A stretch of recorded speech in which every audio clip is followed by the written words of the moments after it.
बेगूसराय में हिंदू स्वाभिमान यात्रा को लेकर केंद्रीय मंत्री गिरिराज सिंह ने बीजेपी के द्वारा किनारा करने और जदयू के विरोध पर कहा कि ये गैर राजनीतिक यात्रा है। ये यात्रा गैर राजनीतिक यात्रा है। गिरिराज हिंदू बनके जा रहे हैं स्वामी दीपंकर जी के नेतृत्व में। न इसमें बीजेपी को कोई लेना देना है, न इसको जदयू का कोई लेना देना है, न इसे एनडीए के लेना देना है। गिरिराज सिंह आज बेगूसराय से संत दीपंकर के नेतृत्व में भागलपुर के लिए रवाना हुए। इससे पहले भाजपा विधायक कुंदन कुमार और स्थानीय नेताओं के द्वारा उन्हें माला पहनकर शाल देकर सम्मानित किया और दही खिलाकर यात्रा के लिए रवाना किया। वहीं गिरिराज सिंह ने वक्फ बोर्ड को कांग्रेस का नाजायज लौदा बताया है। बदरुद्दीन द्वारा वक्फ बोर्ड की जमीन पर संसद भवन बनाए जाने की बात पर गिरिराज सिंह ने कहा कि ये वही लोग कहते हैं जो भारत को भारत माता नहीं मानते हैं, उनको भारत पर भरोसा नहीं है। संसद पर बोलने वाले की आइडेंटिटी ही खत्म हो जाती है। वे वक्फ बोर्ड कांग्रेस का नाजायज औलाद के रूप में है, जिसने कह दिया वक्फ बोर्ड जो कह दिया वही सही। कांग्रेस ने ये हालत पैदा की है। देश में कहीं कोई ऐसा संस्थान नहीं है जो खुद कब्जा करे और खुद न्याय दे। कांग्रेस ने वक्फ बोर्ड को अधिकार दिया, इसे खत्म कर देना चाह।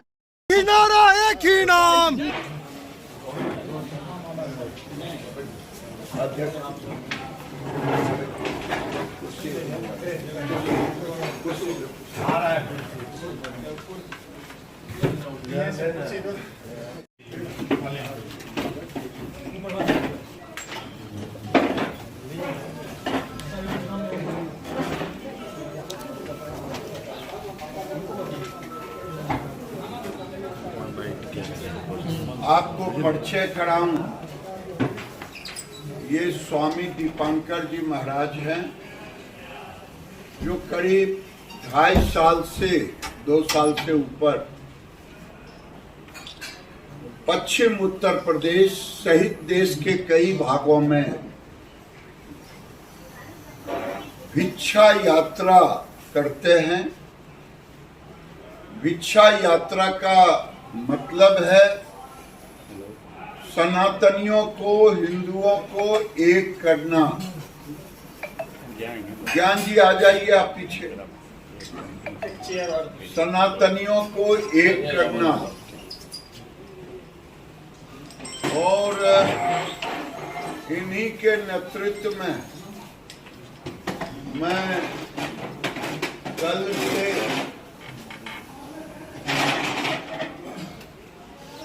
भागलपुर से यात्रा शुरू होगी और 22 तारीख को किशनगंज में समाप्त होगी। मैं केवल आपसे ये कहना चाहता हूं का पंडित नेहरू के गलतियों के कारण ही आज हम यहां से निकल रहे हैं यात्रा के लिए। भिक्षा यात्रा के स्वामी दीपंकर जी महाराज के नेतृत्व में मैं इसीलिए यात्रा कर रहा हूं। इनके नेतृत्व में कि हमने कश्मीर को भुलाया नहीं। कश्मीर में जिस ढंग से हिंदू पलायन किए, बांग्लादेश और पाकिस्तान की दुर्दशा हमने देखा है। हमारी बेटियां शादियों के मंडप से उठ गई। जो विभत्स सीन अभी बहराइच में देखा कि अब देश के अंदर हम अपने दुर्गा मूर्ति के विसर्जन के लिए लोग कहते हैं कांग्रेस, आरजेडी, तेजस्वी जी की पुलिस की विफलता और मिला था परमिशन। क्या देश में बंटवारा इसी दिन के लिए हुआ था कि हमें दुर्गा की मूर्ति के विसर्जन के लिए भी यात्रा का परमिशन लेना पड़ेगा। आज मुझे लग रहा है कि देश का माहौल वोट के ठेकेदारों ने ऐसा बना दिया है कि हिंदुओं को जातियों में विभक्त करके अगर हम एकत्रित नहीं हुए तो फिर ये कश्मीर की तरह भागना पड़ेगा, पाकिस्तान की तरह भागना पड़ेगा और बांग्लादेश की तरह कटना पड़ेगा। इसीलिए यात्रा है, बटोगे तो कटोगे।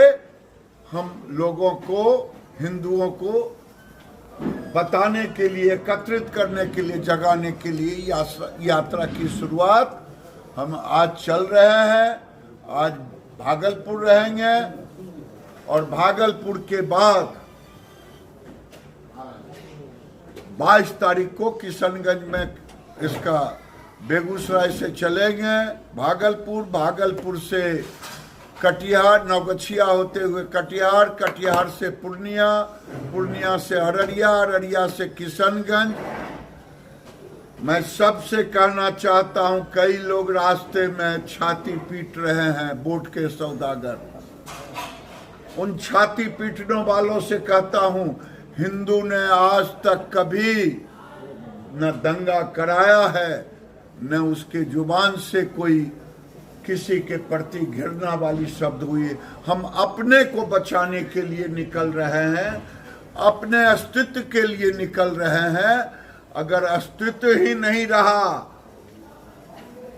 तो इस देश का लोकतंत्र भी खत्म हो जाएगा। राहुल गांधी भारत में चाहते हैं गृह युद्ध हो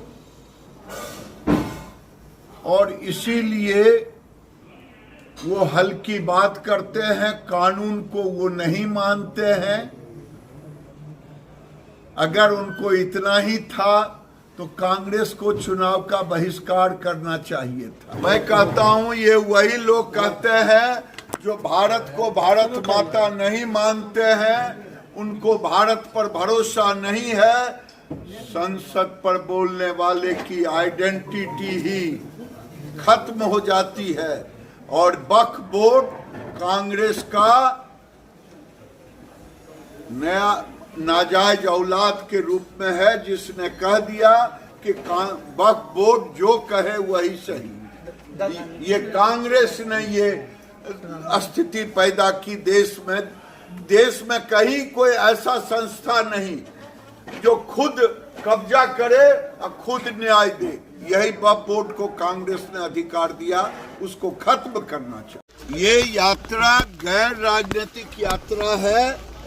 मैं गिरिराज हिंदू बन के जा रहा हूँ, स्वामी दीपांकर जी के नेतृत्व में। ना इसमें बीजेपी से कोई लेना देना, ना इसे जदयू से कोई लेना देना, ना इसे एनडीए से कोई लेना देना।